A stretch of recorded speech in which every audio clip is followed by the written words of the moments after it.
Infinity Ward, I actually hate you, but I do love you for bringing one of the best Call of Duty events I've ever experienced, so well done on the Halloween event. Anyway, this video is about the M13.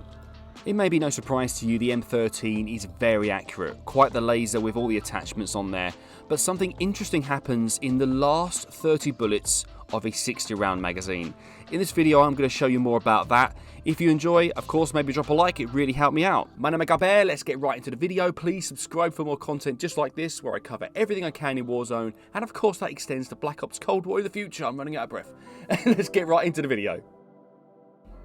Right, so as always, getting straight to the point, on screen now will be the class setup. Get a quick screenshot, rebuild that next time you're in Warzone, and mainly the monolithic suppressor is what you need to stay off the radar, clearly. The temperous barrel, really important for the extra bit of range and velocity on the bullets. You want to change out the scope, you need that 3x scope. The VLK is all over Warzone right now. It's clearly the best and most visible scope you can get. Here it is on screen now, it's quite clear as you can see. We have a 60 round mag, of course, you need that for the extra. I'm going to go through that in a minute, why you need 60 rounds. And at the front there, the Commando foregrip. Clearly, that's the best one for recoil control. That's what gives you the laser accuracy across range. Perfect for the Warzone map. So why am I doing a video on the M13 now?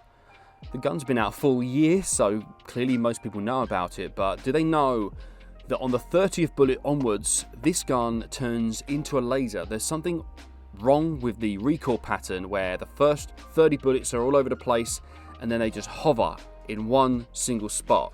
Now this is perfect for headshots at range. Now I really wanted a gun that helps with headshots at range because of the limited game mode known as the Haunting of Verdansk. We know about the zombies, they know that they can run and jump over buildings and they're pretty terrifying.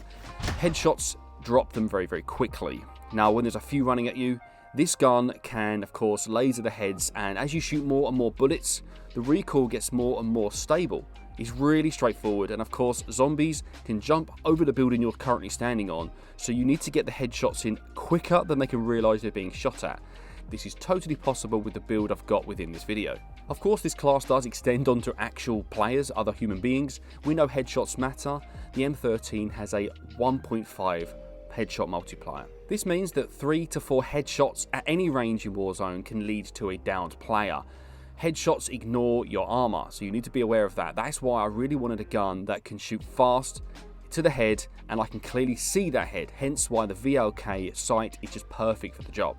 Another reason being the Juggernaut game modes. Of course, headshots make a massive difference to killing a Juggernaut, and you need to be doing this at range. If you can mount the weapon far enough away, aim to the head, you are going to take this thing out pretty quickly. The Juggernaut, of course, only shoots from the hip, so clearly range is your best friend.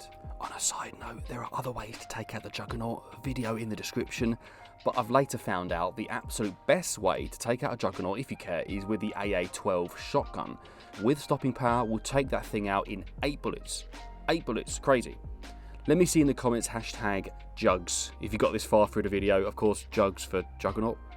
Anyway, while we're talking about stopping power, do not use it with the M13. Take a look at this clip. The biggest selling point of the M13 is the accuracy. Do not take that away by adding stopping power. That adds a lot more recoil to the weapon, making it pointless. It isn't much stronger, it's just more bouncy. This has lots of power when hitting the head, so with this weapon, avoid anything that takes your bullets off target. I'm now going to get into the 2 recoil patterns to show you the before and after. The one on the right hand side, I'm not controlling the recoil at all. On the left hand side, I'm pulling the trigger slightly down, not trigger, analog stick. I'm moving the analog stick slightly down to try and maintain that. Now, if you're aiming on a bit of wood, like I am, the recoil is worse than on a player. Because of aim assist, it's pulling your bullets into the player. Trust me, this helps when you're playing against another player. If you can aim at people's chests, the following bullet should go into their head naturally. If you want to take a player off guard, a really horrible technique is to shoot a few bullets near them first, and then the next few on target. Because of the way the armor system works, you want to be hitting headshots. Hit headshots before they even know to move away. This of course is players that are unexpecting. 1v1, you've got no chance of doing this, but if they're just looking over a building out of a window, they're standing still, shoot around them and then on the head. Trust me, I know it's a weird technique, but you need to get headshots quickly before they even realise they're being smacked in the face. So I want to finish the video off by talking about the Haunting of Verdansk. Verdansk? Imagine if it was a dance. The Haunting of the Verdansk. I want to talk about the event. I mean, I love it. I thought it was by a long shot, by a landslide, the best event they've done in Call of Duty history. I've played a lot of COD, and this most recent one, it just blows them all away. Of course, it contains the most features, most weapons, most characters, iconic characters that are quite comedic, you can run around the map. They're worth the money. We know that in the future games of Call of Duty, we've just heard that Warzone is going to be working with Black Ops, Cold War from November. So any skins you buy now, you're still going to be able to use in the future. So it's amazing. So for the COD points you spend on these characters, they're going to work for the future, and it feels like they've got a lot more value. Now, this particular event, being a scary one, has a lot more theme involved. Of course, a new map, new weapons, new sounds, skins and stuff. And I think it's clear a lot of work went into this massive overhaul of the game. And if it wasn't for the global pandemic, I'm sure we would have received others through the St. Patrick's Day one. They love to celebrate that. There's Christmas that have been through this, Easter.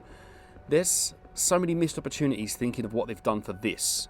So in the future, I'm hoping that Black Ops Cold War, they're clearly going to smash it out of the park yet again. I hope that they put as much detail into changing everything about it. Let's talk about one thing, Zombie Royale. The fact that when you die, you come back as a zombie with seemingly special powers to jump over buildings. I mean, that is exhilarating. It's a lot of fun to play around the map that you've always experienced for a full year now. Running, sliding, jumping, but now you can jump over buildings, you can live in the gas, you can slash people's faces off. I think it's crazy. I think they should do so much more, and over Christmas, why not do the same thing with little elves or reindeer? You can be evil, you know. They should at least make an effort for Christmas. I hope they can. I know it's going to be more Black Ops Cold War themed, but why not? Why not? Anyway, I hope you enjoyed the video. If you did, please drop a like. There's a few little tidbits of information in there. And if you really liked it, of course, make sure you subscribe to the channel. We just hit over 1,000 subscribers, and I actually can't believe it. I never saw myself getting to this point. I'm just over the moon. And anyone out there that's subscribed already, fist bump, you're a legend. I really do appreciate it. Hit me up on Twitter. I'm saying thanks to everyone. So whoever says anything on there, I want to reach out. So please, in the comments, write down Jugs. Hashtag Jugs. Just for fun, of course, Juggernaut. Nothing to do with anything else but Juggernaut. I love you very much. My name is Gaaba. You take care. Let's see if I can make this video 8 minutes. You know what? Because you've stuck around this long, I'm going to do you my zombie impression. No. Hello, my name's Gaaba, and I'm the virgin zombie. This is basically my virgin voice. If you didn't know, I can do other voices too.